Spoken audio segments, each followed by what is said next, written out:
Hello friends, welcome back to the second part of the topic centroid and center of gravity, where in the first part we just saw a few differences between the centroid and center of gravity, and we also went through the definitions and examples for the same. And in this lecture we'll understand what are the centroid of some standard shapes, and at first we'll be discussing centroid for one dimensional figures.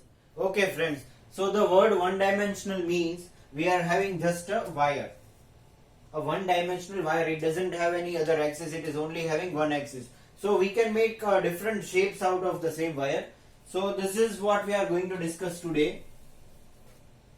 Suppose we are having a single straight wire of length L, then what could be the centroid of this?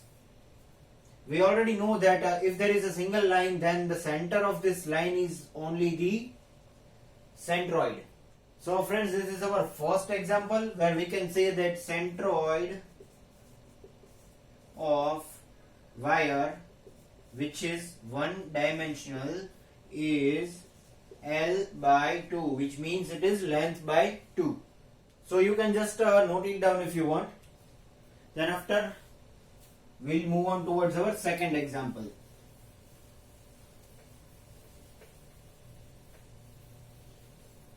That is, let us take a circle. Suppose we are having a circle, but see, this is not any solid figure or not even a surface. This is made up of a wire, which I just explained you before. It is made up of a wire. So how can we find the centroid of this wire is? We can just mark two axes. This is y axis and this is x axis. We can just notify it as x axis and y axis. Now if you want to mark the center for the same, it is always in the center somewhere here. So we can just mark it as this x bar and y bar. The word x bar indicates that it is centroid in the x axis, and the word y bar indicates that it is centroid in y axis. So we need to get both the coordinates. X bar is coordinate of centroid in x axis, y bar is coordinate of centroid in y axis. So here we can see that this is radius of the circle, right? So this x bar is also the radius, x bar, y bar, this is the coordinate of g. G in the sense centroid. So we can get the value of x bar this much. So it is r, comma, y bar is also the same, it is our radius. So we can say that centroid of the circle is radius, and the coordinates are r, r, which means that we have to travel x bar, that is r distance, radius distance equal to the radius, and again distance equal to radius in y axis also, for reaching the centroid, that is center of this wired circle.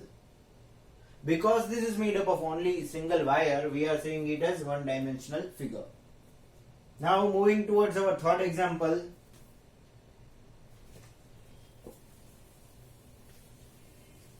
That can be a semicircle. A semicircle arc that is made up of a wire. Let us say this A and let us say this as B. So we can mark this arc as A, B. We don't have to see this. It is only for your reference. We can show this as y-axis and this as x-axis. So how can we find a centroid for such a one-dimensional arc is, let us just write G, that is centroid, x bar, y bar. We'll now mark the centroids. Let us say this is x bar. The centroid might be somewhere over here. This is G and this is y bar. So we can see that this much portion is the radius. So our first coordinate is radius. Here x bar is radius. And what about y bar? This much distance. What I mean to say is this distance. So this will always be 2r by pi. 2 into radius divided by pi in y axis. So our y bar is 2r by pi and x bar is radius. So we'll always have to travel distance equal to the radius from origin to get a centroid in x-axis, and again we have to travel distance equal to 2 into radius divided by pi for going into y-axis. So this is basically our centroid for one-dimensional semicircular arc. So friends, this was our third example. Now moving towards our fourth example.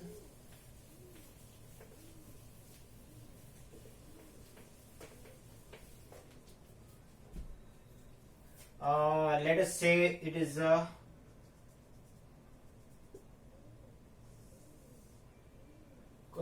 quarter circle wire, right? Quarter circle wire. So we have to find centroid for such a arc. This is basically our arc. So what we can do is we can just mark x-axis over here, y-axis over here, and we can logically put our centroid somewhere over here for this one-dimensional arc, and again mark this much as x bar, this much as y bar. Now see friends, sometimes we have to remember a few values, such as if we are having this centroid G, x bar, y bar, then the values for x bar and y bar will be same here, but what will be 2 into radius divided by pi, 2 into radius divided by pi, same for both. This value will have to remember. In short, if I tell you 2 into radius by pi in x direction and again 2 into radius by pi in y direction, we have to travel this much distance from origin in order to get our centroid for this one-dimensional wired figure. See, this is quarter circle wire. So this was our fourth example, and we'll move on towards our fifth example, that is some random arc of the circle. Suppose we are having a circle, right? We can just cut off an arc like this. Suppose we are cutting this arc and putting it here. This is the arc of the circle. This is made up of a wire, right? So we can just join it from the center of the circle. This is the center of the circle. And we can even mark this. We already know that this is actually the radius of the circle. This is the radius of the circle. So this distance will be radius. But what we need to mark is the angles. We can just divide this arc into two parts symmetrically, and the angle is alpha and alpha. Let us mark this as A, this is B. We need to find the centroid for this arc AB. So now at first logically we'll just put up the centroid somewhere over here. This is G, centroid. Now G, x bar, y bar, again see, we'll put it even over here. X bar, y bar. Now what will be the value of x bar? For that we will mark x-axis and y-axis. This is x-axis, this is our y-axis. So the distance what we'll be traveling in x-axis, this much distance will be r sine alpha upon alpha. So basically our x coordinate is r sine alpha upon alpha. Alpha is the angle for this arc from the center of the circle. Again, now y coordinate is this much. We can say that, see, we actually don't know this distance, so we can just write down y coordinate is mentioned on the symmetrical axis. So I'll just write on symmetrical axis. This is my y coordinate. So x coordinate r sine alpha upon alpha and y coordinate on the symmetrical axis. This is the symmetrical axis. Any axis which divides any particular part into two parts equally, then it is known as symmetrical axis. Again, you can note this down, and we'll move on towards two-dimensional figures. I'll just remove everything.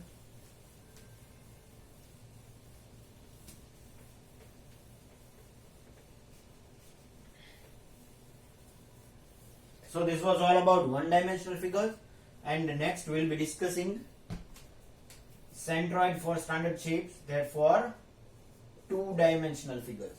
So friends, these are the figures which are having a two dimension, that is we can say it is having an area. So we have to find centroid for such area or centroid for two dimensional figures. So let us take our first example as a rectangle. Rectangle is the first example what we are going to consider today. This is the area figure, it is a surface we can say. This is basically a surface. So now we can just abbreviate this with suppose this is B.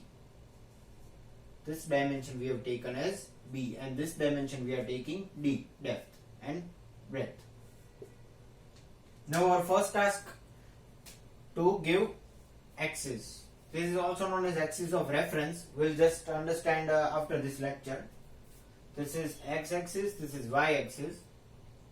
Now what we have to do is we can logically just put up the centroid over here. We can logically put up the centroid somewhere in the center of the geometrical figure. So now again, like we did in previously, we'll mark G, centroid, x bar and y bar. Now we'll have to mark up the centers for this. It going from origin traveling towards x, we have to travel this much distance. This is x bar. And again, moving from origin till the centroid in y bar, we have to travel this much distance. So this distance x bar is logically b by 2. So we can say b by 2. And in y axis we have this d by 2. So now we have coordinates for getting centroids for this rectangle, that is b by 2 and d by 2. Or we can even abbreviate this b by w and d by any other alphabet, anything we prefer. So this was our first example, that is rectangle. Now we'll move on towards our second example, that is circle. I hope all of you are noting down the things. Second is a circle. So as we did it previously, we will have the same values that as we got in the one dimensional figure. Let me draw this circle perfectly.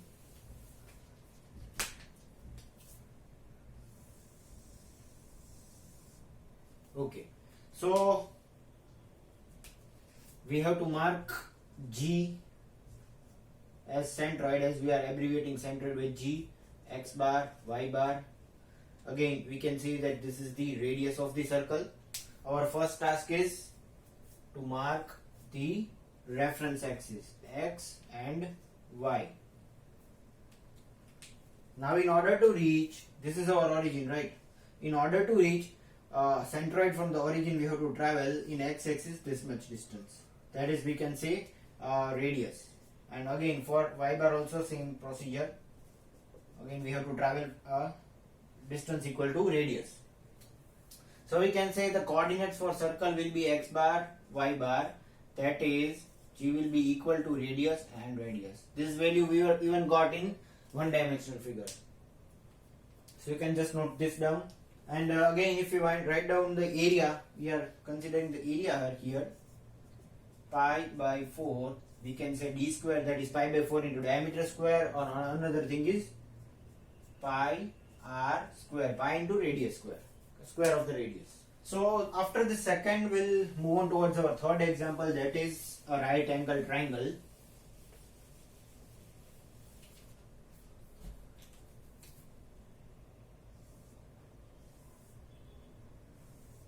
This is our right angle triangle, for which we'll have to find the centroid. So logically we'll just put up G as the centroid over here, x bar, y bar. Here also we'll put just put comma between this. Again our next step is to mark x axis and y axis as reference, and we'll just again mark the full length, that is this length as B and this length as D. The full length I have marked. Now this is our origin. So if we want to reach up till centroid for this, we'll just divide this.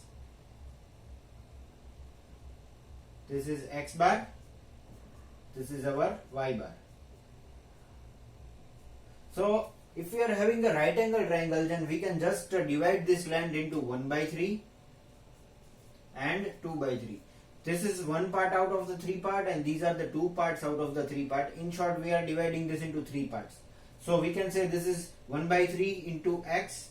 Again, this is 1 by 3 into y, or we can say y by 3, and this will 2 by 3 into y. This is 2 by 3 into x.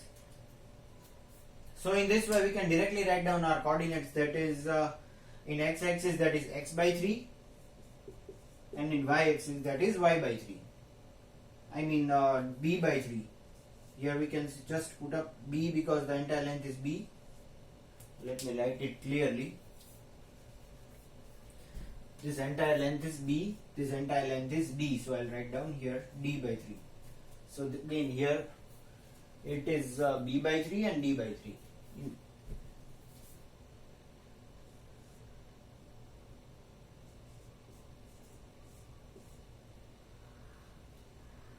These are our coordinates to find out centroid of the right angle triangle. And again, if we wish to find out area of this 2D figure, area will be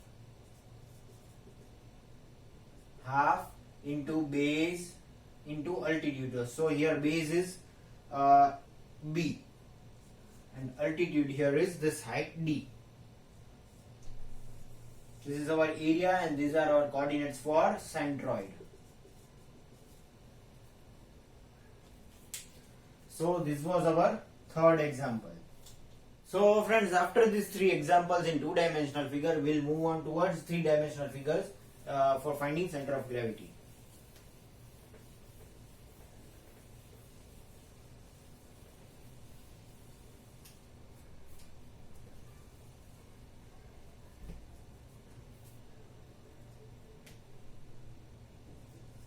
So because these figures are 3 dimensions, it is having some mass, so we can also call it center of gravity.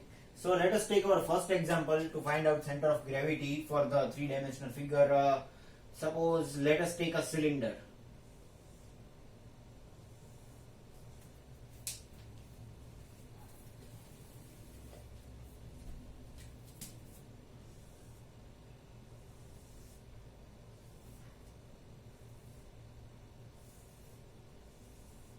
This is our cylinder.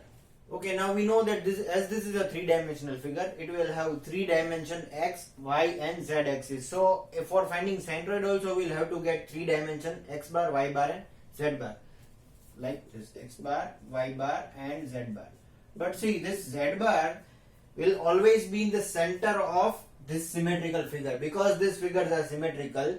The z bar, that is third coordinate in z axis, will always be in the center. So we'll not consider this right now, because it is always in the symmetrical center. So what we'll have to find is x bar and y bar, that is g, or we can say cg, for this 3-dimensional figure which is having some mass. So at first we'll just give some, suppose this is the overall height of the cylinder, this is the diameter of the cylinder, and this much distance is radius, capital R. Now similar to the 2 and 1-dimensional figures, we also here are marking, this is x coordinate, this is y coordinate. See here we can see z axis is also visible, but it is exactly on the center of this symmetrical part. So moving from the origin towards the center, we'll have to travel this much distance, that is radius. We know that this is radius, capital R. Logically putting this centroid over here, x bar and y bar, or CG over here, we'll just show this as radius, and about y bar, traveling from origin towards the CG, this much distance, that is h by 2. H by 2. So these are the coordinates to find out center of gravity for this 3-dimensional figure, or we can even say centroid for this 3-dimensional figure. But the thing is, here we also need to find out volume. So how to find out volume for any cylinder is, volume is equal to pi r square into h. Pi into radius square into height of the cylinder, right? So this is our volume.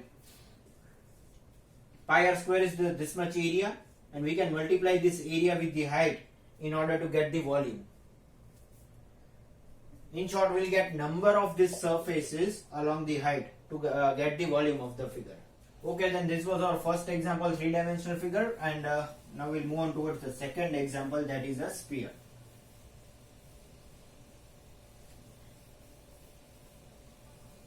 A three-dimensional sphere. See, this is not a two-dimensional figure, it is three-dimensional figure. We can consider a football as the example of this sphere. So, this time the task is very easy. We can just mark two axes, x and y. We can just get CG, x bar, y bar. We know that this is the radius of the sphere. So again we have to travel x bar, y bar up to radius only. So CG will be r, and again if we are considering the z axis also, then it will also be r, that is radius. But right now we are not considering z axis because we know that it is always on the center of this symmetrical figure, because we have considered all the three-dimensional figures that are symmetrical. Now the thing what is remaining is area. The area of the sphere is 4 by 3 pi r cube. So this is how we can get the volume of this. I just made a mistake. This is not area, this is volume because it is three-dimensional figure. Volume of this sphere as 4 by 3 into pi r cube. So this was our second example.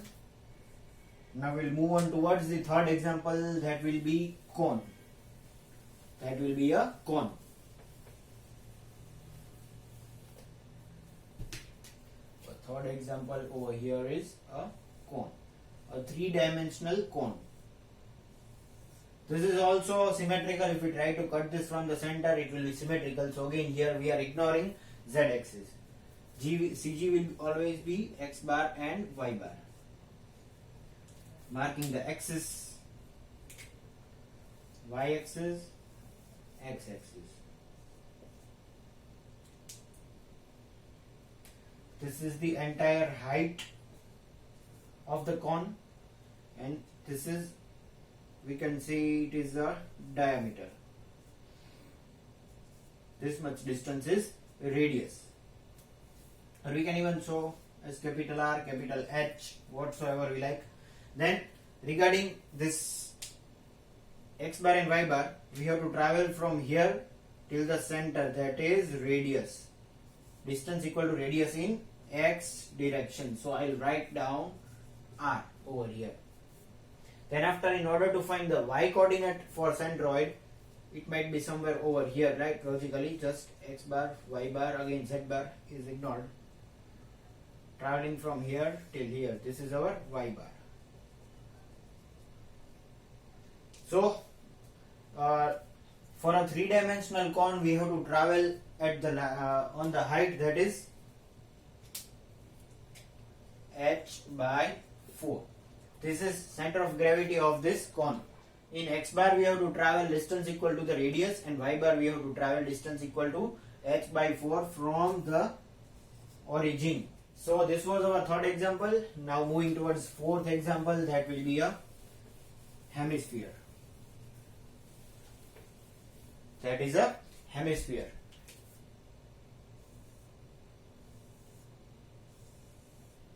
If we cut a sphere from center, then it will become hemisphere. We can just show this inner line dotted in order to avoid confusion. Now our first task is to logically put this G, x bar, y bar. Z bar is ignored because of symmetricity. G, or we can say CG, x bar, y bar. Putting up the reference axis, x, this is our y. Now in order to travel distance x bar, we can say that this is the radius of this circle, r. So directly we can write down r as the centroid of x bar, and in order to move towards y axis, y bar, we are having the value 3r by 8. 3 into radius divided by 8. So this is the coordinates for getting centroid of any hemisphere, or we can center of gravity of any hemisphere. Travel radius, distance equal to radius in x direction, and travel 3 into radius divided by 8 in y direction. So the thing what is remaining here is getting volume. Formula to find out volume of any hemisphere is 2 by 3 into pi into radius cube. Because this is a hemisphere, it is 2 by 3 pi r cube, and if it was a sphere like a football, then in order to get the volume we were having 4 by 3 pi r cube, and this is exactly half of the sphere because it is a hemisphere. So friends, this was all about getting centroid and center of gravity for 1, 2 and 3 dimensional figures. That is all for the second part of this topic, CG and centroid. Wait for my third part, and thank you for watching.